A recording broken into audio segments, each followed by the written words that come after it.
تو اللہ کے نبی صلی اللہ علیہ وسلم کی ان دونوں حدیثوں سے معلوم ہوتا ہے کہ بچوں کو مسجد میں لانا چاہیے، مسجد سے روکنا نہیں چاہیے۔ اگر جو شخص مسجد سے بچوں کو روکتا ہے تو وہ اس کی زندگیوں کو خراب کر رہا ہے، ان بچوں کی زندگیوں کو خراب کر رہا ہے، ان کی تربیت ہونے کے بجائے ان کی غلط تربیت ہو رہی ہے۔ اگر وہ بچے مسجد کو آئیں گے تو ان کی تربیت صحیح ہوگی، اور وہ بچپن سے نماز پڑھیں گے تو ان کی قبر میں پیٹ لگنے تک ان بچوں کی تربیت مسجد میں ہونے کی وجہ سے وہ لوگ نماز پر قائم رہے۔ اللہ تبارک و تعالیٰ نے قرآن مجید کے اندر جہنمی اور جنتیوں کا مکالمہ کر رہا ہے۔ وہ کیا ہے مکالمہ؟ کہ جہنمی کہیں گے، جہنمیوں سے سوال ہو رہا ہے، جنتی کیا کہیں گے؟ جہنم میں تمہیں کیوں داخل کیا گیا، سقر میں کیوں داخل کیا گیا؟ تو جہنمی کہیں گے کہ ہم کیا کرتے تھے، دنیا میں نماز نہیں پڑھتے تھے، دنیا میں نماز نہیں پڑھتے تھے، کیا کرتے تھے، یتیموں کو کھانا نہیں کھلاتے تھے، بھوکوں کو کھانا نہیں کھلایا کرتے تھے۔ اور کہیں گے کہ ہم ایسے مذاق کرنے والے، بات چیت کا بیکار کی بات چیت کرنے والوں کے ساتھ اپنے گھروں میں اپنے چبوتروں پر بات چیت کرتے ہوئے، بیکار کی بات چیت کرتے ہوئے بیٹھا۔ الحمد لله نحمده ونستعينه ونستغفره ونؤمن به ونتوكل عليه ونعوذ بالله من شرور أنفسنا ومن سيئات أعمالنا من يهده الله فلا مضل له ومن يضلله فلا هادي له وأشهد أن لا إله إلا الله وأشهد أن محمدا عبده ورسوله۔ حاضرین جمعہ، یا ایھا الذین آمنوا استعینوا بالصبر والصلاة ان اللہ مع الصابرین۔ ایمان والو، صبر اور نماز کے ذریعے سے اللہ تبارک و تعالیٰ کی مدد طلب کرو۔ اللہ تبارک و تعالیٰ کی مدد دو چیزوں سے حاصل ہو سکتی ہے۔ ایک انسان کو، ایک مومن کو، وہ کیا ہے؟ پہلی چیز وہ نماز ہے، اور دوسری چیز کیا ہے؟ وہ صبر ہے۔ نماز اور صبر کے ذریعے سے اللہ تبارک و تعالیٰ سے مدد طلب کرنے کا حکم دیا گیا۔ اور ساتھ ہی ساتھ قرآن مجید کی دوسری آیت کے اندر اللہ تبارک و تعالیٰ نے فرمایا حافظوا علی الصلوات والصلاة الوسطی۔ تمام ہی نمازوں کی حفاظت کرنا ایک مسلمان کا فرض ہے، ایک مسلمان پر فرض ہے۔ اس کے ساتھ ہی ساتھ اللہ تبارک و تعالیٰ نے دو ٹھنڈی نمازوں کا ذکر فرمایا، صلاۃ البردین جس کو کہا جاتا ہے، وہ ایک فجر کی نماز ہے اور ایک عصر کی نماز ہے۔ ان دونوں نمازوں کی حفاظت کے ساتھ ساتھ اللہ تبارک و تعالیٰ 5 نمازوں کی بھی حفاظت کرنے کا حکم دیا گیا ایک مسلمان کو۔ دیکھیے، نماز ایک ایسی عبادت ہے، انسان اللہ تبارک و تعالیٰ سے قریب ہونا چاہتا ہے، اللہ تبارک و تعالیٰ سے دل لگانا اگر چاہتا ہے، اللہ تبارک و تعالیٰ سے اپنی تمام کیفیتیں اگر سنانا چاہتا ہے، تو اللہ تبارک و تعالیٰ نے کہا کہ تم مجھ سے اگر تعلق بڑھانا چاہتے ہو تو نماز کے اندر ہی اپنا تعلق مجھ سے جوڑ سکتے ہو۔ نماز ایک ایسی عبادت ہے جس سے اللہ تبارک و تعالیٰ سے ہم قریب ہو سکتے ہیں، اس کا تعلق ہم سے قریب ہو سکتا ہے۔ دوسری عبادتیں ہیں جن سے بھی اللہ تبارک و تعالیٰ سے قریب ہو سکتے ہیں، صدقہ و خیرات ہے، فطرہ ہے، زکوٰۃ ہے، تمام چیزیں نیک اعمال ہیں، اس سے بھی قریب ہو سکتے ہیں۔ جتنا عبادت کے ساتھ اللہ تبارک و تعالیٰ سے قریب انسان ہو سکتا ہے، اتنی وہ دوسری عبادتوں سے قریب نہیں ہو سکتا ہے۔ اسی لیے قرآن مجید کے اندر اللہ تبارک و تعالیٰ وَاسْتَعِينُوا کہا، مجھ سے مدد طلب کرو، کیسے؟ نماز کے ذریعے سے، صبر کے ذریعے سے۔ قرآن مجید کے اندر ان 2 آیتوں کے اندر اللہ تبارک و تعالیٰ نے صاف طور پر بتایا نماز کی اہمیت کتنی ہے، یہ بتایا گیا۔ اور دوسری چیز، حضرت آدم علیہ السلام سے لے کر اللہ کے نبی جناب محمد الرسول اللہ صلی اللہ علیہ وسلم تک جتنے انبیاء علیہ السلام آئے وہ تمام ہی انبیاء علیہ السلام پر نماز فرض تھی، نماز فرض تھی، خواہ وہ نماز 2 ٹائم کی ہو، خواہ وہ نماز کتنے بھی رکعت ہوں، خواہ وہ نماز ان کے اوقات کے، ان کے نمازوں کے اوقات مختلف ہوں، لیکن اللہ تبارک و تعالیٰ نے ہر نبی پر نماز کو فرض کیا تھا۔ یہ نماز کی فرضیت اور نماز کی فضیلت اللہ تبارک و تعالیٰ قرآن مجید کی بے شمار آیتوں کے اندر بیان فرمایا کہ انسان اللہ تبارک و تعالیٰ سے قریب ہو سکتا ہے تو نماز کے ساتھ ہو سکتا ہے۔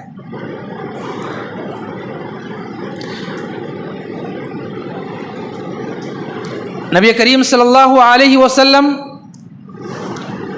جن پر 5 نمازوں کو فرض کیا گیا، زکوٰۃ کا معاملہ آیا، حضرت جبرائیل علیہ السلام آسمان سے دنیا میں آ کر وحی لے کر کے آئے نبی کریم صلی اللہ علیہ وسلم پر، زکوٰۃ کا مسئلہ آیا، صدقہ و خیرات کا مسئلہ آیا، اور اسی طرح پردے کا مسئلہ آیا، اور اسی طرح بہت سے تمام ایسی چیزیں جن کو حضرت جبرائیل علیہ السلام آسمان سے زمین پر لے کر آئے وحی کے ذریعے سے۔ لیکن نماز ایک ایسی عبادت ہے جس کا تحفہ اللہ تبارک و تعالیٰ پیارے نبی صلی اللہ علیہ وسلم کو زمین سے آسمان پر لے جا کر کے دیا۔ یہ زمین سے آسمان پر تحفہ لے جا کر دینے کا مقصد اس کی فضیلت کو بتلانا تھا، اس کی اہمیت کو بتلانا تھا کہ اللہ تبارک و تعالیٰ 7 آسمان پر اللہ کے نبی صلی اللہ علیہ وسلم جہاں سدرۃ المنتہا، وہاں پر حضرت جبرائیل علیہ السلام نے اللہ کے نبی سے کہا کہ میری حدود یہاں تک ہے، آپ یہاں سے آپ جائیں۔ اس کے بعد اللہ کے نبی صلی اللہ علیہ وسلم سدرۃ المنتہا سے اللہ تبارک و تعالیٰ کی طرف پہنچے تو اللہ تبارک و تعالیٰ نے نماز کا تحفہ عطا فرمایا۔ نماز کی اہمیت کو بتلانے کے لیے اللہ تبارک و تعالیٰ یہ نماز کا تحفہ آسمانوں پر نبی کریم صلی اللہ علیہ وسلم کو دیا۔ محترم حضرات، جو 2 نمازیں ہیں جن کا ذکر اللہ تبارک و تعالیٰ نے قرآن مجید کے اندر ذکر فرمایا، حافظوا علی الصلوات والصلاۃ الوسطی، کہ دونوں نمازوں کی حفاظت کرو، ٹھنڈی نمازوں کی۔ کیوں کہ ان نمازوں کے اوقات میں اللہ تبارک و تعالیٰ ایک انسان کے اعمال کو پہنچاتا ہے۔ فرشتے اللہ تبارک و تعالیٰ کو انسان کے اعمال اللہ تبارک و تعالیٰ تک پہنچاتے ہیں۔ تو اللہ کے نبی صلی اللہ علیہ وسلم نے فرمایا، من ترک صلاۃ العصر فقد حبط عملہ۔ اللہ کے نبی صلی اللہ علیہ وسلم نے حدیث کے اندر فرمایا، جو شخص عصر کی نماز کو چھوڑ دیتا ہے، عصر کی نماز کو ترک کر دیتا ہے بلا وجہ، یعنی اسے کچھ ضرورت ہی نہیں تھی کہ نماز کو چھوڑنے کی، تو اللہ کے نبی صلی اللہ علیہ وسلم نے فرمایا اس کے عمل کو ساخط کر دیا جائے گا، اس کے عمل کو ہٹا دیا جائے گا۔ اللہ اکبر۔ عصر کی نماز اور فجر کی نماز کی بہت بڑی اہمیت ہے۔ انسان عصر اور فجر کی نماز آپ اللہ تبارک و تعالیٰ اور نبی کریم صلی اللہ علیہ وسلم کی اس حدیث کو دیکھتے ہوئے کبھی غور کر کے دیکھیں، انسان اگر فجر کی نماز پڑھتا ہے تو اسے نماز کے بعد کتنا سکون ملتا ہے، اور عصر کی نماز پڑھتا ہے تو اس کے بعد اسے کتنا سکون ملتا ہے۔ عصر اور فجر کی نماز پڑھنے کے بعد انسان کو بہت ہی سکون حاصل ہوتا ہے۔ اسی لیے پیارے نبی صلی اللہ علیہ وسلم نے حدیث کے اندر فرمایا کہ جو شخص عصر کی نماز کو چھوڑ دیا اس کے عمل کو ضائع کر دیا جائے گا۔ اللہ اکبر۔ محترم حضرات، نماز کے تعلق سے بہت سے مسائل ہیں، ان میں سے چند مسائل اور چند کا ذکر آپ کے سامنے انشاءاللہ میں رکھوں گا۔ اللہ کے نبی صلی اللہ علیہ وسلم نماز کو کس طرح سے پڑھنا چاہیے یہ بتلاتے ہیں کہ ایک صحابی آئے اور آ کر کے نماز پڑھنے لگے۔ نماز ایسی پڑھ رہے تھے کہ جیسے سجدے میں جا رہے ہیں، رکوع میں جا رہے ہیں، اٹھ جا رہے ہیں، تو اللہ کے نبی صلی اللہ علیہ وسلم نے اس صحابی کو نماز کے بعد بلایا اور بلا کر کے کہا تم نے نماز نہیں پڑھی، پھر جا کر کے پڑھو۔ پھر اللہ کے نبی صلی اللہ علیہ وسلم کی بات سن کر کے وہ صحابی آئے، پھر دوسری مرتبہ نماز پڑھا۔ پڑھنے کے بعد بھی اللہ کے نبی صلی اللہ علیہ وسلم نے فرمایا تم نے نماز نہیں پڑھی، پھر جا کر کے پڑھو۔ پھر وہ صحابی آئے، تیسری مرتبہ نماز پڑھے۔ پڑھنے کے بعد اللہ کے نبی صلی اللہ علیہ وسلم نے انہیں نصیحت فرمائی۔ کیا نصیحت فرمائی؟ نماز تم سکون سے ٹہر ٹہر کر کے پڑھو، اللہ تبارک و تعالی سے تعلق کو جوڑو، اللہ تبارک و تعالی کو نماز میں تم جو ہے قریب کر سکتے ہو۔ تم سکون اطمینان کے ساتھ رکوع کرو تو سکون سے کرو، سجود کرو تو رکوع یعنی آرام سے کرو، اور قیام بھی کرو تو اطمینان کے ساتھ کرو۔ پیارے نبی صلی اللہ علیہ وسلم نے نصیحت فرمائی۔ اور اسی طرح نماز پڑھتے ہوئے ایک انسان کو سکون اور اطمینان کے ساتھ کھڑے ہو کر کے پڑھنا چاہیے۔ ایسا نہ ہو کہ نماز پڑھ رہے ہیں ہمارا دماغ کسی اور جگہ ہے، ہمارا جسم جو ہے مسجد کے اندر ہے، ایسا نہیں ہونا چاہیے۔ ہم نماز پڑھ رہے ہیں، ہمارا دماغ تو یہیں پر ہے، لیکن جو ہے ہمارے ہاتھ کہاں کہاں جا رہے ہیں نہیں معلوم ہے۔ ہمارے ہاتھ کبھی اپنے چہرے پر جا رہے ہیں، کبھی ہمارے ہاتھ ٹوپی پر جا رہے ہیں، کبھی ہمارے ہاتھ اپنے کپڑوں کو سدھارنے میں جا رہے ہیں۔ ایسی نماز سے اللہ کے نبی صلی اللہ علیہ وسلم نے منع فرمایا ہے کہ تم اپنی نماز پڑھو تو سکون اور اطمینان کے ساتھ اپنی نماز کو پڑھا کرو۔ اسی طرح جس طرح ایک مسلمان کو انسانوں پر اللہ تبارک و تعالیٰ نے نماز کو قائم کیا ہے، اسی طرح جنات پر بھی اللہ تبارک و تعالیٰ نے نماز کو قائم کیا، اور اسی طرح عبادت جنات بھی کرتے ہیں اور یعنی انسان بھی کرتے ہیں۔ اس کے ساتھ ساتھ اللہ کے نبی صلی اللہ علیہ وسلم نے فرمایا، قرآن مجید کی آیت ہے کہ اللہ تبارک و تعالیٰ نے فرمایا یعنی دنیا کے اندر جتنے بھی پودے پائے جاتے ہیں، جتنے جاندار پائے جاتے ہیں، جتنے بے جان پائے جاتے ہیں، وہ تمام ہی تمام اللہ تبارک و تعالیٰ کی عبادت کرتے ہیں۔ وہ عبادت کرتے ہیں، لیکن وہ عبادت کو محسوس کرنا وہ ہماری بس کی بات نہیں ہے۔ یعنی پرند کیسے عبادت کر رہے ہیں، چرند کیسے عبادت کر رہے ہیں، اور پودے کیسے عبادت کر رہے ہیں اللہ تبارک و تعالیٰ کی، ہم جو اسے محسوس نہیں کر سکتے ہیں۔ اللہ تبارک و تعالیٰ کی عبادت وہ کر رہے ہیں۔ ایک سائنسدان تھا، اس نے ایک پودے پر ریسرچ کیا، امریکہ کے اندر ایک پودے پر ریسرچ کیا۔ ریسرچ کرنے کے بعد اس نے دیکھا کہ چند ایسے اوقات ہو رہے ہیں، ان اوقات میں وہ پرندے کے پتے جو ہل رہے ہیں، اور اس کے بعد وہ اوقات ختم ہو رہے ہیں تو جو پرندے وہ پودے کے جو ہے پتے بند ہونا یعنی ہلنا بند ہو جا رہے ہیں۔ اس پر اس سائنسدان نے ریسرچ کیا، اور ریسرچ کر کے جو ہے وہ یہ پتہ لگایا کہ اس کے اندر یہ اللہ تبارک و تعالیٰ کی تسبیح بیان کر رہا ہے، اور اللہ تبارک و تعالیٰ کی حمد و ثنا بیان کر رہا ہے۔ اسی پودے کو ریسرچ کرتے ہوئے اس پودے کے اندر اس نے کچھ دیکھا، اور دیکھ کر کے جو ہے اس نے اسلام کو قبول کر لیا۔ بتانا مقصد یہ ہے کہ انسان اور جنات کے علاوہ بھی دنیا میں اللہ تبارک و تعالیٰ کے دیگر مخلوقات بھی اس کی عبادت اور اس کی حمد و ثنا کر رہی ہیں۔ محترم حضرات، نبی کریم صلی اللہ علیہ وسلم نماز کی اہمیت کو بتلاتے ہوئے آپ صلی اللہ علیہ وسلم کی آخری زندگی، آخری مرض الموت کے حالات چل رہے ہیں، اللہ کے نبی صلی اللہ علیہ وسلم کیا نصیحت کر رہے ہیں مسلمانوں کو، مومنوں کو، کہ الصلاۃ وما ملکت ایمانکم۔ اللہ کے نبی صلی اللہ علیہ وسلم آخری وقت گزر رہے ہیں، آپ کو کبھی کبھی غشی طاری ہو جا رہی ہے، آپ کو کبھی کبھی غشی طاری ہو کر کے آپ لیٹ جا رہے ہیں، پھر وہ آپ کی آنکھ کھلتی ہے تو اللہ کے نبی صلی اللہ علیہ وسلم یہ الفاظ دہرا رہے ہیں کہ الصلاۃ وما ملکت ایمانکم، نماز نماز نماز، اور اپنے ماتحت جو کام کر رہے ہیں ان کے ساتھ اچھا سلوک کیا کریں۔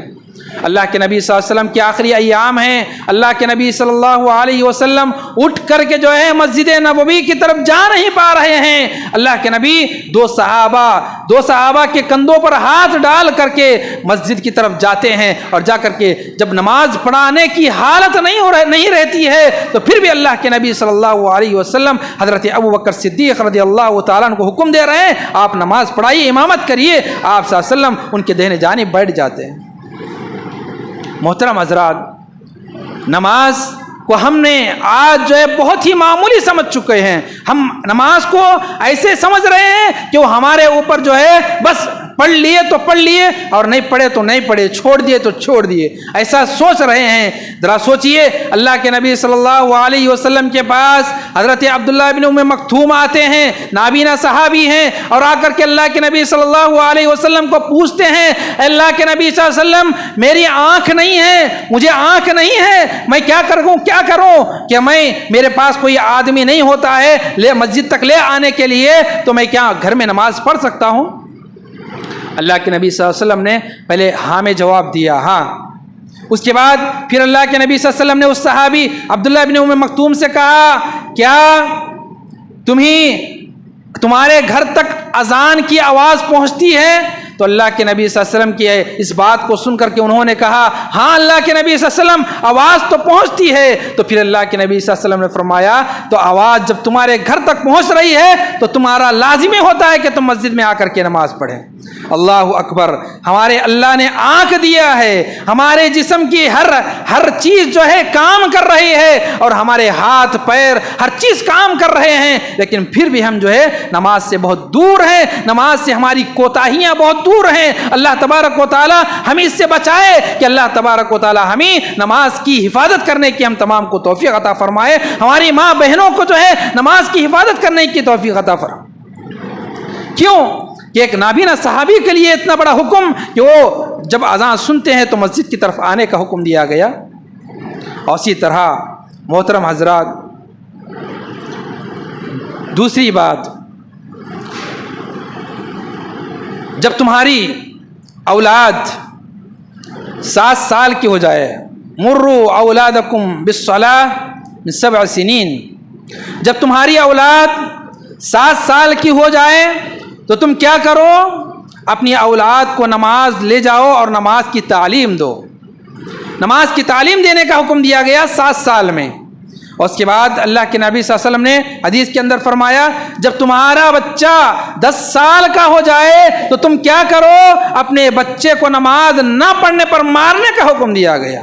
اسلام کے اندر، اسلامی تعلیمات کے اندر اللہ کے نبی صلی اللہ علیہ وسلم نے اور اللہ تبارک و تعالی نے بچوں کو مارنے کی بہت کم تعلیم دی ہے، بلکہ جو ہے نماز جو ہے ایسی تعلیم، نماز کے لیے اللہ کے نبی صلی اللہ علیہ وسلم نے فرمایا کہ اسے 10 سال کا ہو جائے نماز نہ پڑھے تو اسے مار کر کے مسجد کو لے آنے کا حکم دیا گیا۔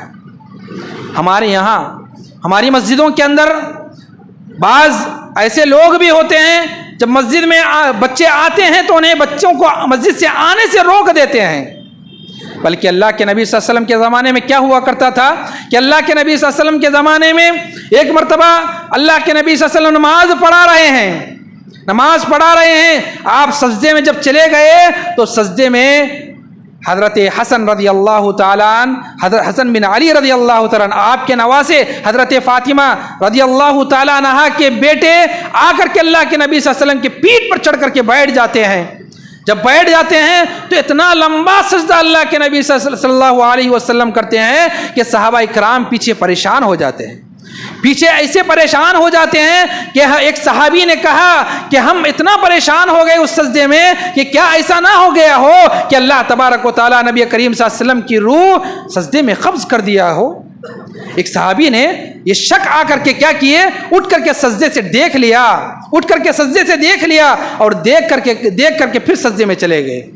کیا دیکھ رہے ہیں کہ حضرت حسن رضی اللہ تعالیٰ عنہ پیٹھ پر چڑھے ہوئے ہیں، اور جو ہے اللہ کے نبی یہ محسوس کر رہے ہیں کہ وہ بیٹھے ہوئے ہیں۔ جب اٹھیں اور اترے حضرت حسن، اس کے بعد جو ہے میں سجدے سے اٹھوں۔ دیکھیے، اور اسی طرح حضرت زینب رضی اللہ تعالیٰ عنہ، جن کی بیٹی حضرت امامہ رضی اللہ تعالیٰ عنہ اللہ کے نبی صلی اللہ علیہ وسلم جب بھی نماز کو آتے تھے تو حضرت امامہ کو لے کر کے آتے تھے.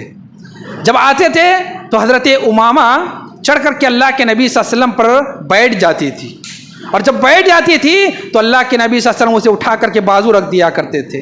پھر سجدے میں جاتے تھے تو وہ آ کر کے پیٹھ پر بیٹھ جاتی تھی, پھر اتار کر کے جو ہے اللہ کے نبی صلی اللہ علیہ وسلم بازو رکھ دیا کرتے تھے.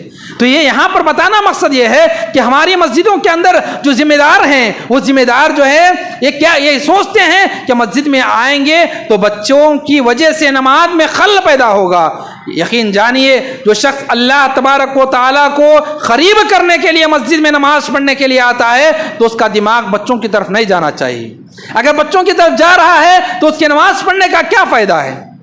وہ نماز اس کی پڑھیں, اللہ تبارک و تعالیٰ سے دل لگا کر کے پڑھیں تو اس کا ذہن جو ہے بچوں کی طرف نہیں جائے گا.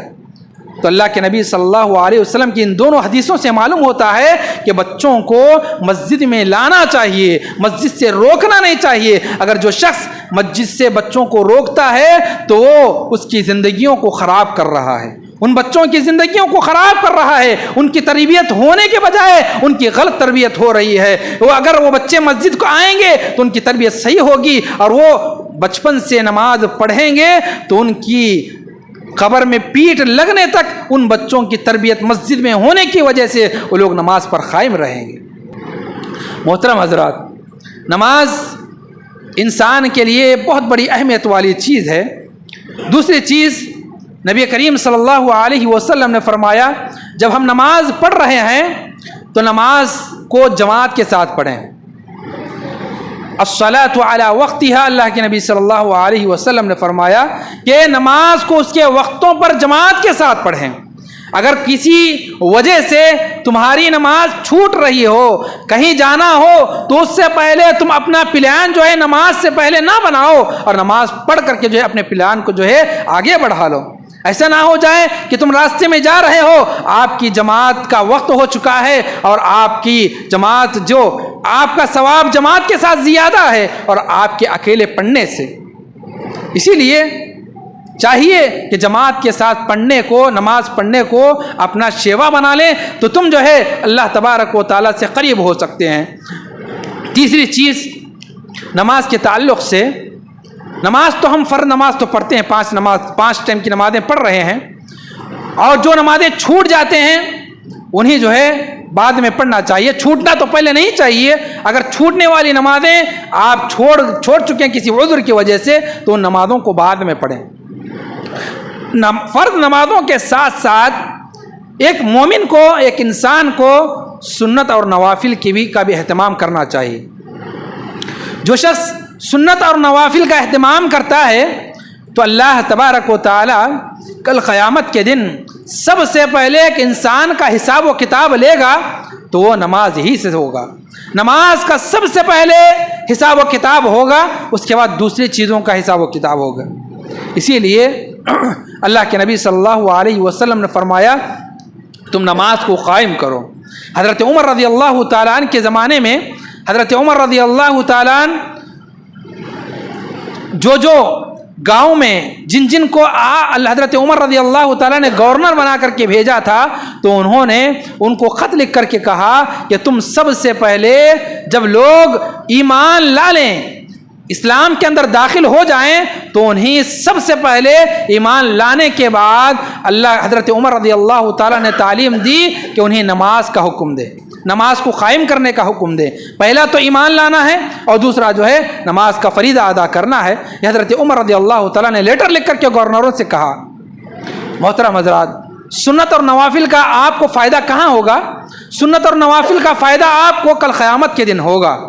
آپ فرائض میں اگر کوتاہی کیے ہوں گے تو کل قیامت کے دن اللہ تبارک و تعالیٰ ان فرائض کو مکمل کرنے کے لیے اللہ تبارک و تعالیٰ آپ کی سنتوں کو دیکھے گا, آپ کے نوافل کو دیکھے گا. اگر وہ فرائض میں کمی ہو رہی ہے تو آپ کی سنتوں کو اٹھا کر کے فرائض میں ملا دیا جائے گا اور نوافل کو اٹھا کر کے فرائض میں ملا دیا جائے گا. آپ کے جو نمازیں دنیا کے اندر جتنے سال آپ زندہ ہیں, دنیا کے اندر جتنی عمر زندہ ہیں, وہ تمام نمازوں کو آپ کا شمار کیا جائے گا. تو آپ صلی اللہ علیہ وسلم نے فرمایا نمازوں کی حفاظت کرنے کے ساتھ ساتھ نوافل اور سنتوں کا بھی اہتمام کریں۔ اور تیسری چیز، اللہ کے نبی صلی اللہ علیہ وسلم نے فرمایا کہ کل قیامت کے دن اللہ تبارک و تعالیٰ نماز کا سب سے پہلے آپ سے مواخذہ کرے گا، آپ سے سوال کرے گا۔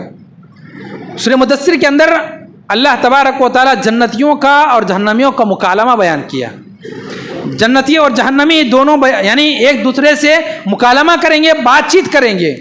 جب جنتی جنت میں چلے جائیں گے اور جہنمی جہنم میں جاتے رہیں گے تو جنتی جہنمیوں سے سوال کریں گے۔ کیا سوال کریں گے؟ ما سلککم فی سقر، کس چیز کی وجہ سے تمہیں جہنم کے اندر داخل کیا گیا؟ تو جہنمی جنتیوں سے ان کے سوال پر یہ جواب دیں گے کہ ما سلککم فی سقر قالوا لم نک من المصلین ولم نک نطعم المسکین حتی اتانا الیقین وکننا نقود مع القائدین حتی اتانا الیقین۔ یعنی اللہ تبارک و تعالیٰ نے قرآن مجید کے اندر جہنمی اور جنتیوں کا مکالمہ کر رہا ہے۔ وہ کیا ہے مکالمہ؟ کہ جہنمی کہیں گے، جہنمیوں سے سوال ہو رہا ہے، جنتی کیا کہیں گے؟ جہنم میں تمہیں کیوں داخل کیا گیا، سقر میں کیوں داخل کیا گیا؟ تو جہنمی کہیں گے کہ ہم کیا کرتے تھے، دنیا میں نماز نہیں پڑھتے تھے، دنیا میں نماز نہیں پڑھتے تھے، کیا کرتے تھے، یتیموں کو کھانا نہیں کھلاتے تھے، بھوکوں کو کھانا نہیں کھلایا کرتے تھے۔ اور کہیں گے کہ ہم ایسے مذاق کرنے والے، بات چیت کا بیکار کی بات چیت کرنے والوں کے ساتھ اپنے گھروں میں اپنے چبوتروں پر بات چیت کرتے ہوئے، بیکار کی بات چیت کرتے ہوئے بیٹھا کرتے تھے، اور کہیں گے کہ اسی وجہ سے ہم کو آج جہنم کے اندر داخل کیا گیا اور ہمارا موت کا وقت آ گیا، اللہ تبارک و تعالیٰ نے ہماری روح کو قبض کر لیا، اور ہمارا یہی گناہ ہے کہ ہم نے نماز نہیں پڑھا اور ہم نے غریبوں کو، یتیموں کو، مسکینوں کو کھانا نہیں کھلایا، اور تیسرا گناہ ہمارا یہ ہے کہ ہم بیکار کی باتیں کر کے بھی ہم بیٹھا کرتے تھے، لیکن ہم نماز نہیں پڑھا کرتے تھے۔ تو یہاں پر نماز کی تعلیم کو یعنی تاکید کی گئی کہ تم نماز پڑھو جب تک کہ تمہارے جسم کے اندر روح باقی ہو۔ اللہ تبارک و تعالیٰ، نبی کریم صلی اللہ علیہ وسلم نے تعلیم دی ہے کہ اگر تمہیں کھڑے ہو کر کے نماز پڑھنا مشکل ہو رہی ہے تو اللہ کے نبی نے فرمایا بیٹھ کر کے نماز پڑھیے۔ اگر بیٹھ کر کے مشکل ہو رہی ہے تو آپ لیٹ کر کے نماز پڑھ سکتے ہیں۔ اگر لیٹ کر کے نماز پڑھنا مشکل ہو رہی ہے تو اللہ اکبر، یہاں تک اللہ کے نبی صلی اللہ علیہ وسلم نے اجازت دی ہے کہ آپ اشاروں سے نماز پڑھیں، تمہاری نماز اللہ کے پاس قبول ہوگی، خواہ وہ تم بیٹھ کر کے پڑھو، کھڑے ہو کر کے پڑھو، سو کر کے پڑھو، اشاروں سے پڑھو، یہ تمہاری نماز اللہ تبارک و تعالیٰ قبول کرے گا۔ اور ماں بہنوں سے گزارش یہ ہے کہ ماں بہنیں اپنے گھروں کے اندر اتنے کاموں میں مشغول ہو جاتی ہیں کہ نماز کے اوقات ختم ہو جاتے ہیں۔ جب ظہر کی نماز ختم ہو کر کے عصر کا وقت شروع ہو جاتا ہے اور عصر کی اذان ہونے کے قریب ہوتا ہے کہ ظہر کی نماز جب جا کر کے پڑھتے ہیں، عصر کی نماز شروع ہونے والی ہے، آپ مغرب کی اذان ہونے والی ہے، آپ سو رہے ہیں اور سو کر کے عصر کی نماز مغرب کی نماز کے قریب پڑھتی ہیں۔ ایسا نہیں کریں، اللہ تبارک و تعالیٰ سے ڈریں اور نماز کے تعلق سے اللہ تبارک و تعالیٰ سے ڈریں، اور ڈر کر کے اللہ تبارک و تعالیٰ نے جس طرح سے نماز کے اوقات اس کے مقررہ وقت پر رکھے ہیں، انہی مقررہ وقت پر ایک مسلمان کو ادا کرنا چاہیے، جبھی اس کی نماز کا فائدہ اسے ہوگا، اس کی نماز کا اسے فائدہ کل قیامت کے دن بھی ملے گا اور دنیا کے اندر بھی اسے اس کا فائدہ ملے گا۔ محترم حضرات، آخری بات یہ ہے کہ ایک انسان دنیا میں جب نماز پڑھتا ہے تو آخرت میں اسے بہت ہی بہترین اجر دیتا ہے اللہ تبارک و تعالیٰ۔ دنیا میں جتنی عبادت اللہ تبارک و تعالیٰ کی اچھی طرح سے انسان کرتا ہے تو کل قیامت کے دن اللہ تبارک و تعالیٰ اس کی عبادت کا اچھا بدلہ اسے کل قیامت کے دن دے گا۔ اگر جتنا نماز کے اندر کوتاہی کرتا ہے اللہ تبارک و تعالیٰ کل قیامت کے دن بھی اس کا اتنا ہی مواخذہ کل قیامت کے دن اس کی نمازوں کا کرے گا۔